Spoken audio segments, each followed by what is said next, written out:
الحمد لله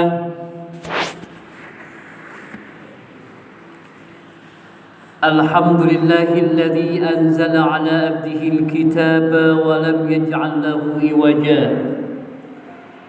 أشهد أن لا إله إلا الله وحده لا شريك له ولا نعبد إلا إياه وأشهد أن محمدًا عبده ورسوله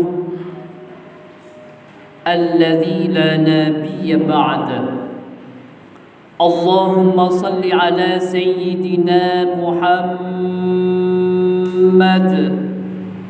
وعلى آله وأصحابه ومن تبعهم إلى يوم القيامة أما بعد فيا عباد الله أوصيكم ونفسي بتقوى الله اتقوا الله حق تقاته ولا تموتن إلا وأنتم مسلمون وقال أيضا اتقوا الله حق التقوى ينجيكم من المحنة والبلوى. Marilah kita panjatkan puji syukur kehadirat Allah yang telah memberikan karunia-Nya yang amat besar kepada kita semua, sehingga kita masih bisa diberi kemampuan dan kesadaran untuk melaksanakan sholat Jumat di masjid kita tercinta ini. Sungguh tidak ada daya dan upaya untuk menghindar dari kemaksiatan, dan tidak ada kekuatan untuk melaksanakan ibadah tanpa pertolongan dan inayahnya. Salatullah wassalamuhu senantiasa tetap tercurahkan ke Sayyidul Wujud Muhammad sallallahu alaihi wasallam beserta keluarga, para sahabat dan seluruh pengikutnya hingga hari kiamat. Di mimbar ini saya mengingatkan diri saya sendiri dan seluruh jamaah yang hadir untuk senantiasa meningkatkan keimanan dan ketakwaan kepada Allah dengan melaksanakan perintah-Nya dan menjauhi segala larangan-Nya. Ma'asyiral muslimin wa zumratal mu'minin rahimakumullah. Bulan ini adalah bulan Ramadan yang populer dengan Syahrul Quran, di mana pada bulan ini diturunkannya Al-Quranul Karim, kitab suci yang terjaga keasliannya, yang orisinalitasnya masih terpelihara sampai saat ini sejak diturunkannya hingga datangnya hari kiamat. Kitab Al-Quran yang menjadi petunjuk hidup bagi orang yang bertakwa agar dapat menggapai bahagia di dunia dan akhirat.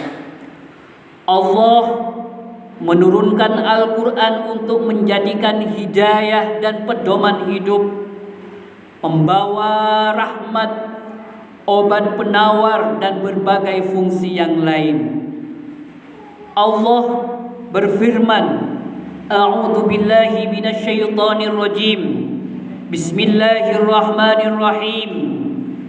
Alif lam mim. Dzalikal kitabu la raiba fihi hudal lil muttaqin.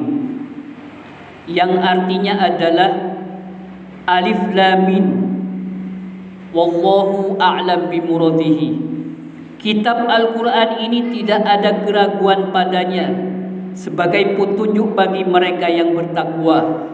Quran surah Al-Baqarah ayat 1 sampai 2. Jadi jika kita ingin termasuk ke dalam golongan orang yang bertakwa, maka kitab induk atau referensi serta literasi yang paling utama adalah Al-Quranul Karim. Tidak ada ketakwaan bagi orang yang tidak menjadikan Al-Quran sebagai petunjuk dan pedoman hidupnya. Selain itu, Al-Quran menjadi pembawa rahmat, sebagaimana firman Allah Subhanahu wa taala, A'udzu billahi minasyaitonir rajim. Bismillahirrahmanirrahim. Alif Lam Mim. Tilka ayatul kitabil hakim. Hudan wa rahmatan lil muhsinin. Yang artinya adalah Alif Lam Mim. Inilah ayat-ayat Al-Quran yang mengandung hikmat, menjadi petunjuk dan rahmat bagi orang-orang yang berbuat kebaikan. Quran Surah Luqman ayat 1-3. Rahmat artinya kasih sayang. Jadi Allah menurunkan Al-Quran sebagai kasih sayang kepada orang-orang yang berbuat kebaikan. Hal ini dikuatkan oleh firman Allah yang lain. A'udzu billahi minasyaitonir rajim. Bismillahirrahmanirrahim. Kitabun unzila ilaika fala yakum fi sadrika haraj minhu litundira bihi wa dzikral lil mu'minin. Ini adalah sebuah kitab yang diturunkan kepadamu wahai Muhammad, maka janganlah ada kesempitan di dalam dadamu karenanya, supaya kamu memberikan peringatan dengan kitab itu kepada orang-orang yang kafir Quraisy dan menjadi pelajaran bagi orang-orang yang beriman.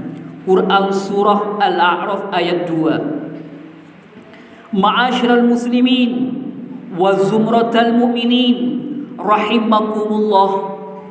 Al-Quran di samping sebagai petunjuk, pedoman hidup, Al-Quran juga sebagai obat, baik penyakit medis ataupun non-medis. Tidak jarang saya kedatangan tamu karena keluhan-keluhan medis. Bahkan ada juga keluhan-keluhan non-medis, saya obati dengan Al-Quran. Kenapa? Karena Al-Quran adalah di samping sebagai pedoman hidupnya, Al-Quran juga sebagai obat. Sebagaimana firman Allah, A'udzu billahi minasyaitonir rajim. Bismillahirrahmanirrahim. Wa nunazzilu minal Qur'an ma huwa shifaa wa rahmatul lil mu'minin wa la yazidu zalimina illa khasara. Yang artinya adalah, dan kami turunkan dari Al-Quran suatu yang menjadi penawar dan rahmat bagi orang-orang yang beriman. Dan Al-Quran itu tidaklah menambah kepada orang-orang yang zalim, yang menganiaya selain kerugian. Quran Surah Al-Isra ayat 2. Ma'asyiral muslimin wa zumratal mu'minin rahimakumullah. Itulah di antara fungsi Al-Quran yang sekaligus menjadi nama-namanya. Masih ada nama-nama dan fungsi-fungsi yang lain yang membutuhkan waktu lama untuk membahasnya. Tidak cukup hanya menjadi materi khutbah kali ini. Sekarang marilah kita tengok diri kita sendiri. Sudahkah kita jadikan apa Al-Quran itu? Apakah kita sudah menjadikan Al-Quran sebagai bacaan? Apakah kita sudah menjadikan Al-Quran sebagai renungan? Apakah kita menjadikan Al-Quran sebagai pedoman? Apakah Al-Quran dijadikan sebagai obat bagi penyakit kita? Atau sebaliknya, Al-Quran hanya dijadikan sebagai pajangan? Al-Quran hanya dijadikan sebagai aksesoris rumah saja, dan itu dibuka hanya ketika ada hajatan saja. Ternyata idealisme Al-Quran sebagai bacaan, sebagai pedoman, sebagai hidayah, sebagai peringatan bagi manusia masih jauh panggang api dari realita. Cobalah perhatikan, di dunia ini, di negara muslim adalah paling besar adalah negara kita, yaitu Indonesia. Jumlah umat Islam di Indonesia mungkin lebih dari 190 juta jiwa dari total 250 juta. Dari jumlah orang yang memahami maknanya, Berapa yang mengamalkannya? Jika semua itu digambarkan di atas kertas, tentu yang nampak adalah gambar seperti piramida. Bagaimana piramida? Jumlahnya umat Islam amat banyak, tetapi jumlah mereka yang membiasakan diri membaca Al-Quran, memahami Al-Quran, menjadikan Al-Quran sebagai pedoman hidup, semakin hari semakin mengkerucut, sehingga sama sekali tidak pernah membaca Al-Quran. Fakta membuktikan tidak sedikit di kalangan kita, anak-anak kita masih belum bisa baca Al-Quran. Buktinya apa? Masjid kosong dari putra-putri kita. Rata-rata banyak orang sepuh yang membaca tadarus. Ma'asyiral muslimin wa zumratal mu'minin rahimakumullah. Masih banyak umat Islam di Indonesia yang buta huruf Al-Quran.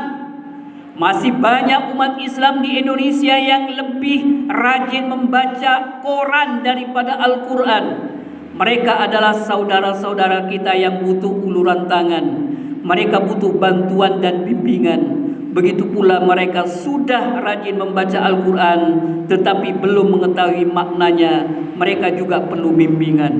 Alhamdulillah, kemarin Yayasan Al-Mihrab yang saya ketuai mengadakan wakaf Al-Quran bagi mereka yang membutuhkan, bagi anak yatim dan para penghafal jilid Al-Quran. Ma'asyiral muslimin wa zumratal mu'minin rahimakumullah. Saat ini masih banyak orang yang menjadikan Al-Quran sebagai simbol-simbol belaka tanpa makna. Ada orang yang menjadikan Al-Quran sebagai mahar perkawinan, namun yang diserahkan hanyalah mushaf tanpa bacaan.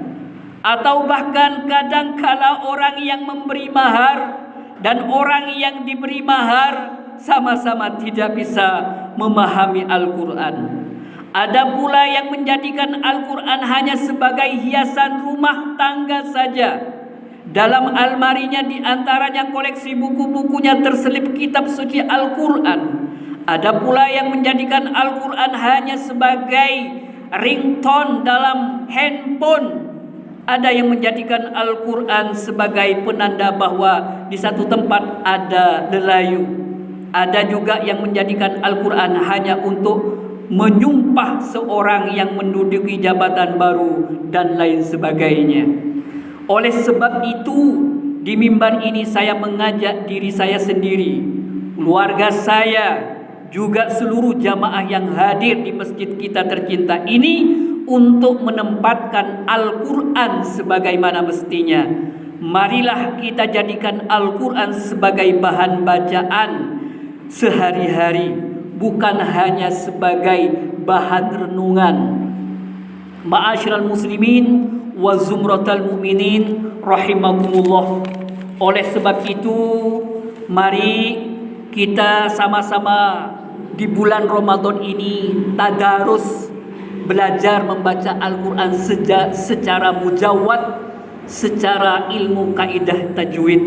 Selain mempelajari tadarus Al-Quran di bulan Ramadan ini, marilah kita giat untuk mempelajari dan mengamalkan Al-Quran.